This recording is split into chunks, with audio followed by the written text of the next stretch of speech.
CSGO xin được chào các bạn. Ở tập trước, chúng ta đã thấy rõ mục tiêu của các bên trong chiến tranh Việt Nam là rất phức tạp, báo hiệu một cuộc chiến chắc chắn sẽ kéo dài. Tình hình không hề đơn giản như những gì đã thống nhất trong Hiệp định Geneva năm 1954. Cả hai miền Nam Bắc đều nhanh chóng bắt tay vào công cuộc xây dựng và chuẩn bị cho cuộc chiến, mà thời điểm xảy ra chỉ còn là vấn đề sớm hay muộn. Quá trình đó tại cả hai phía đều đạt được nhiều kết quả lớn, nhưng cũng mắc phải những sai lầm không thể không kể tới. Tại miền Bắc, để phát triển và cải tạo nền kinh tế quốc dân, chuẩn bị nguồn lực kháng chiến, Việt Nam Dân Chủ Cộng Hòa đã tái tổ chức lại xã hội, bao gồm cả lực lượng vũ trang theo mô hình như Liên Xô và Trung Quốc lúc bấy giờ, đồng thời kết hợp thêm các nguyên tắc thời chiến.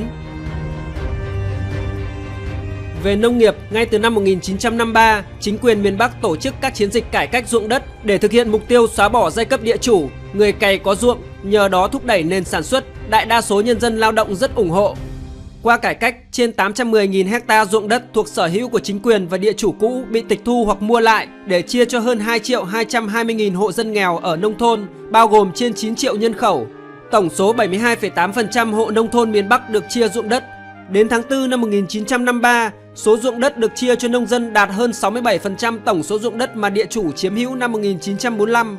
Nhìn chung tình hình lúc bấy giờ cơ bản rất là vui. Thế nhưng khách quan mà nói, cuộc cải cách cũng đã phạm phải một số sai lầm không nhỏ.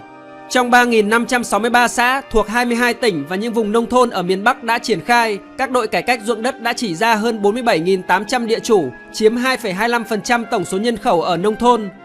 Trong số địa chủ đó đã chỉ ra 6.220 đối tượng là cường hào gian ác, chiếm 13% tổng số địa chủ. Một số không ít các địa chủ đã bị tuyên án tử hình. Theo báo cáo phương Tây, có khoảng từ 800 đến hơn 2.000 người bị tử hình, hơn 1.000 người khác bị giam giữ. Con số này không được thống kê chính xác nên vẫn còn gây nhiều tranh cãi. Tuy nhiên sai lầm ở chỗ do tiến hành vội vã, nhiều địa chủ bị kết án oan sai, bị ghép tội một cách vô lý. Rất may là từ năm 1956, vấn đề đã được Chủ tịch Hồ Chí Minh yêu cầu nhìn nhận một cách nghiêm khắc, tiến hành chiến dịch sửa sai. Các địa chủ bị kết án oan được trả tự do, minh oan và trả lại danh dự, trở về với cuộc sống bình thường. Thế nhưng vẫn thật xót xa đối với những người đã bị kết án tử hình chóng vánh. Họ thậm chí từng cống hiến không ít cho cuộc kháng chiến chống Pháp, nhưng lại bị các phần tử cố tình đấu tố xấu, gán tội để phục vụ cho những mưu đồ cá nhân. Sau khi kết thúc thời kỳ khôi phục, tháng 11 năm 1958, chính quyền đưa ra kế hoạch phát triển kinh tế văn hóa trong 3 năm, từ năm 1958 đến năm 1960, tiến hành hợp tác hóa nông nghiệp và cải tạo tư bản tư doanh. Đến cuối năm 1960, miền Bắc có 84,8% số hộ nông dân đã tham gia hợp tác xã nông nghiệp. Các hợp tác xã ngư nghiệp và hợp tác xã nghề muối cũng liên tục được thành lập. Ở thành thị, 100% cơ sở tư bản tư doanh thuộc diện cải tạo đã được tổ chức thành xí nghiệp công tư hợp doanh. Hơn 90% tổng số thợ thủ công, 60% tổng số người buôn bán nhỏ tham gia hợp tác xã. Trên 10.000 người đã chuyển sang lĩnh vực sản xuất. Tuy nhiên, rất tiếc lại không có ghi nhận nào về các ngành bán hàng đa cấp, môi giới bất động sản và kinh doanh online trong thời kỳ này.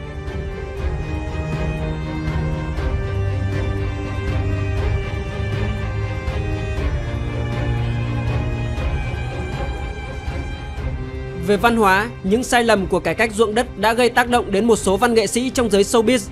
Lúc này, phương Tây đang tiến hành gây rối loạn hệ thống xã hội chủ nghĩa. Báo cáo của Việt Nam Dân Chủ Cộng Hòa cho biết, từ đầu năm 1955, lực lượng tình báo nước ngoài đã kích động một bộ phận văn nghệ sĩ, tạo nên phong trào nhân văn giai phẩm.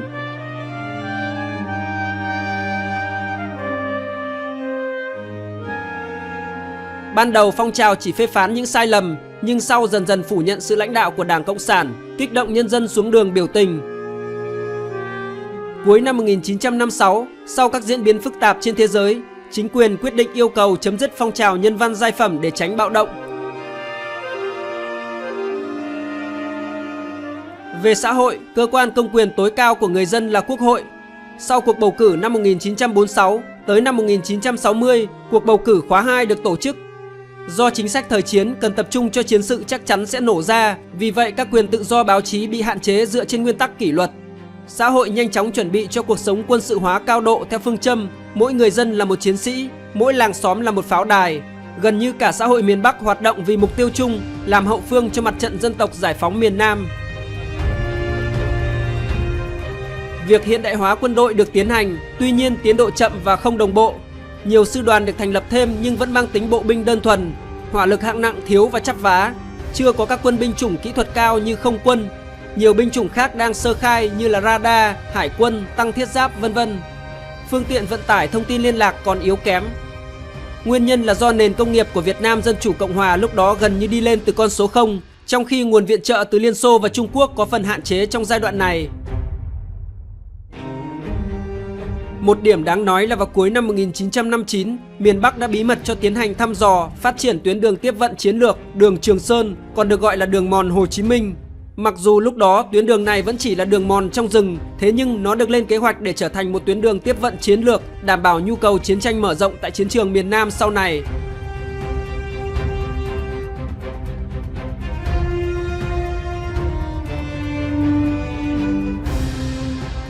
Tại miền Nam, tháng 9 năm 1954, tướng Nguyễn Văn Hinh lúc này là tổng tham mưu trưởng của quân đội không chịu dưới quyền chỉ huy của Thủ tướng Ngô Đình Diệm đã đánh điện sang Pháp nhờ Quốc trưởng Bảo Đại can thiệp.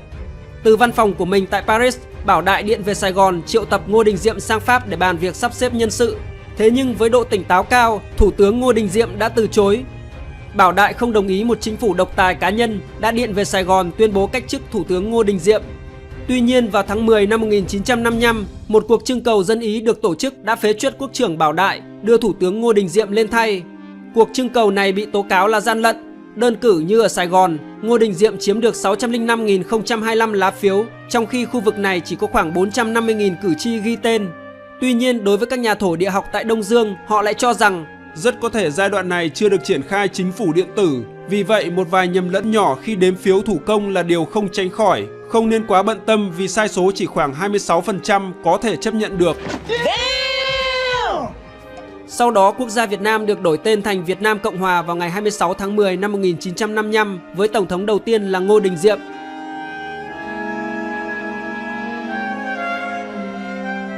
Để tăng cường sức mạnh chống cộng, Mỹ đã ký kết hiệp ước CETO với một số nước tại Đông Nam Á, trong đó có Việt Nam Cộng Hòa, quyết tâm thành lập một pháo đài chống cộng tại đây. Hiệp ước này bị phía Việt Nam Dân Chủ Cộng Hòa phản đối. Họ cho rằng nó vi phạm Hiệp định Geneva, can thiệp vào nội bộ các nước Đông Dương. Tổng thống Ngô Đình Diệm là một người không hợp tác gì trong quá khứ với Việt Minh, do đó người Mỹ tin rằng Việt Nam Cộng Hòa sẽ chống cộng mạnh mẽ. Tuy nhiên, Pháp lại không có thiện cảm với Ngô Đình Diệm nên không muốn hỗ trợ. Vì vậy, Mỹ quyết định tiến hành kế hoạch một mình mà không có Pháp. Chính phủ Mỹ đã viện trợ rất mạnh tay cho Việt Nam Cộng Hòa để thực hiện những chương trình cải cách, phát triển xã hội trên nhiều lĩnh vực như là xóa mù chữ, tái định cư, cải cách điền địa, phát triển nông thôn, xây dựng cơ sở hạ tầng, phát triển công nghiệp, cải cách hành chính, xây dựng hệ thống pháp luật, vân vân. Việt Nam Cộng Hòa đã đạt được một số những thành quả quan trọng, nền kinh tế phục hồi và phát triển, hệ thống y tế giáo dục các cấp được xây dựng, văn hóa đời sống dân chúng ở thành thị được cải thiện.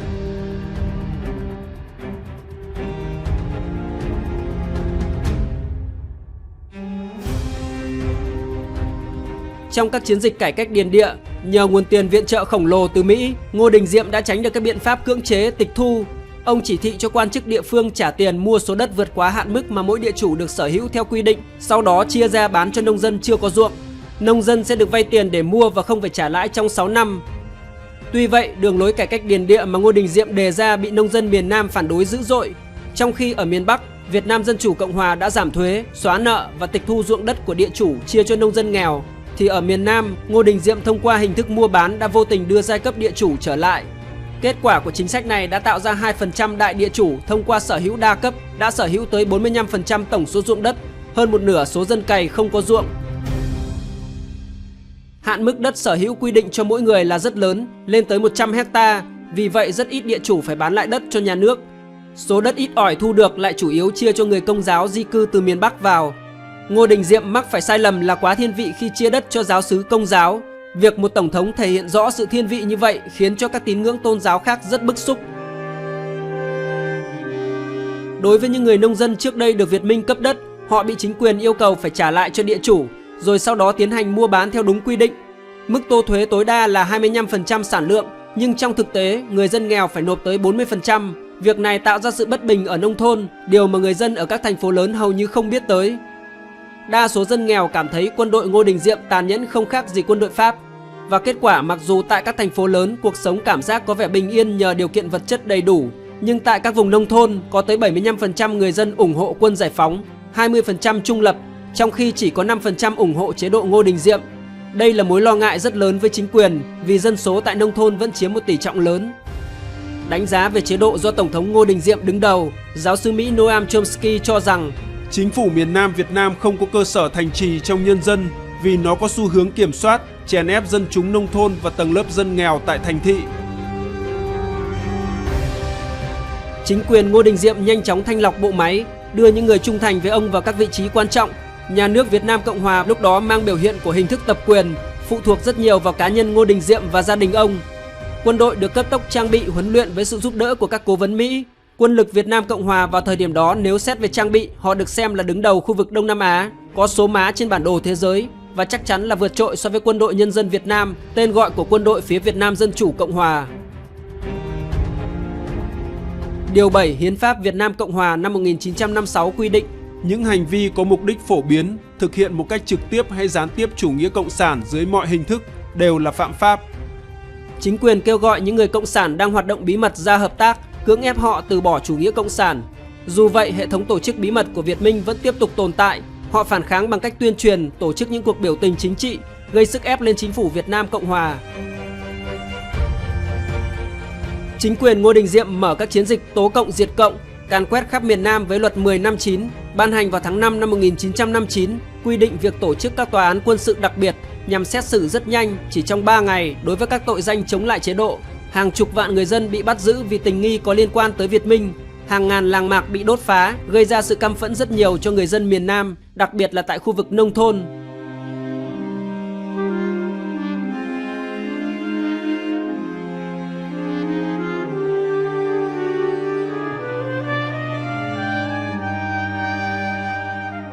Những biện pháp cứng rắn nhất được áp dụng. Ví dụ ngày 16 tháng 8 năm 1954, quân đội Việt Nam Cộng Hòa đã nổ súng trấn áp đoàn biểu tình ở thị xã Gò Công, bắn chết 8 người và 162 người bị thương.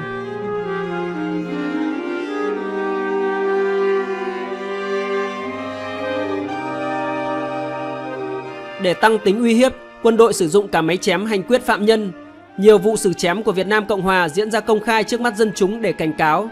Các báo cáo phương Tây cho biết, chỉ tính riêng từ năm 1957 tới năm 1959 đã có hơn 2.000 người bị xử chém vì nghi là cộng sản. Nếu xét trong cả khoảng thời gian từ năm 1955 đến năm 1960, theo số liệu của Việt Nam Cộng Hòa, đã có 48.250 người bị bắt giam. Tuy nhiên, theo cơ quan tình báo CIA Mỹ, con số lớn hơn rất nhiều. Có tới gần 80.000 người bị hành quyết hoặc ám sát, 275.000 người bị bắt giam, khoảng 500.000 bị đưa vào các trại tập trung. Điều này làm biến dạng mô hình xã hội, suy giảm niềm tin của dân chúng vào Tổng thống, đẩy những người kháng chiến vào rừng, thành lập các chiến khu bí mật. Ấp chiến lược được chính quyền miền Nam xây dựng nhằm ngăn chặn sự tiếp tế của người dân cho đối phương. Giáo sư sử học Randy Roberts nhận định, chương trình ấp chiến lược thực chất đã lùa nông dân Việt Nam ra khỏi làng quê tổ tiên của họ, nhốt họ trong những khu đất rào quanh chắc chắn, giống như một nhà tù hơn là các cộng đồng thực sự. Chính phủ mắc sai lầm khi không tính đến những đặc điểm tâm lý, quyền lợi của dân chúng, cũng như hoàn cảnh lịch sử Việt Nam. Không chỉ vậy, giới quân sự còn cho rằng chính sách này tỏ ra phản tác dụng trên chiến trường vì quân đội Việt Nam Cộng Hòa phải dàn trải tại các ấp chiến lược, khiến họ không đủ lực lượng để đối đầu với quân giải phóng miền Nam. Đặc biệt do bị cưỡng ép nên phần lớn nông dân trong ấp chiến lược cảm thấy bất bình. Nhiều người thay đổi tư tưởng, quay sang ủng hộ lực lượng cách mạng. Về mặt tôn giáo, chính quyền Tổng thống Ngô Đình Diệm thể hiện rất rõ sự thiên vị Công giáo trên phương diện pháp lý, tinh thần cũng như các lĩnh vực hành chính, xã hội và kinh tế. Vì vậy, lẽ dĩ nhiên Ngô Đình Diệm được người dân Công giáo ủng hộ rất mạnh ở thành thị. Tuy nhiên, nếu xét về phương diện điều hành của một tổng thống, giới phân tích đánh giá đây là một sai lầm. Đáng lẽ chính phủ cần thể hiện sự công bằng, tôn trọng mọi tôn giáo, tín ngưỡng mới có thể tập hợp đông đảo sự ủng hộ từ dân chúng. Vấn đề thiên vị khiến đa số các tôn giáo khác tỏ ra bất bình, nguy cơ cao khởi tạo mầm mống bạo loạn về sau. Quân đội Việt Nam Cộng Hòa ngoài binh lính nghĩa vụ theo lệnh tổng động viên còn có một lực lượng sĩ quan chuyên nghiệp làm nòng cốt, trong đó ưu tiên cho những sĩ quan tốt nghiệp trường võ bị quốc gia Đà Lạt nắm giữ các vị trí then chốt. Những sĩ quan này được đào tạo có thể nói là rất bài bản với đầy đủ chứng chỉ quốc tế. Một nguyên nhân khác để Việt Nam Cộng Hòa thu hút thanh niên gia nhập quân đội còn là nhờ vào khoản viện trợ của Mỹ. Nó không chỉ đảm bảo cho quân nhân trong quân đội mà còn đảm bảo cho cả gia đình họ có đời sống vật chất khá đàng hoàng. Ngoài ra nó khiến họ tin tưởng vì được nước Mỹ siêu cường hỗ trợ. Nhưng mặt trái của chính sách này là nếu Mỹ giảm viện trợ, niềm tin của không ít binh sĩ sẽ lung lay. Hiến pháp Việt Nam Cộng Hòa năm 1956 do chính Tổng thống Ngô Đình Diệm tham gia soạn thảo, nó đã trao cho ông quyền lực rất lớn, có thể toàn quyền khống chế bộ máy nhà nước. Ngô Đình Diệm có đầy đủ quyền lực để triệt tiêu các đạo luật mà ông không vừa ý, dễ dàng ban hành các đạo luật có lợi cho mình. Điều này tưởng chừng giúp củng cố bộ máy, thế nhưng nó lại tạo ra những mầm mống gây chia rẽ sâu sắc ngay trong nội bộ chính phủ. Sự chia rẽ nội bộ bị tích tụ âm ỉ, nếu không có phương án giải quyết, rõ ràng là không sớm thì muộn cũng sẽ bùng phát thành đảo chính. Có những giai đoạn, Tổng thống Ngô Đình Diệm lo lắng về đảo chính còn nhiều hơn là về những người cộng sản. Theo các báo cáo của Hoa Kỳ, cứ khoảng 10 đô la họ viện trợ cho Việt Nam Cộng Hòa có tới gần 8 đô được chính phủ dùng cho nội an, chứ không dùng cho các công tác cải cách ruộng đất hay các hoạt động chiến đấu chống lại du kích cộng sản.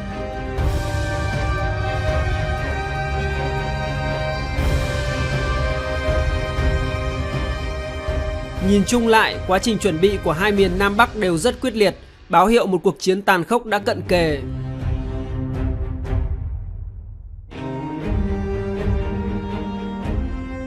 Nếu thấy video này có ích, hãy chia sẻ và cho nó một like.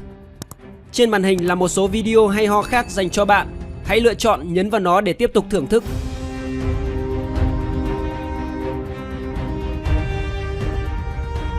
GHGO xin chào và hẹn gặp lại các bạn trong các video tiếp theo.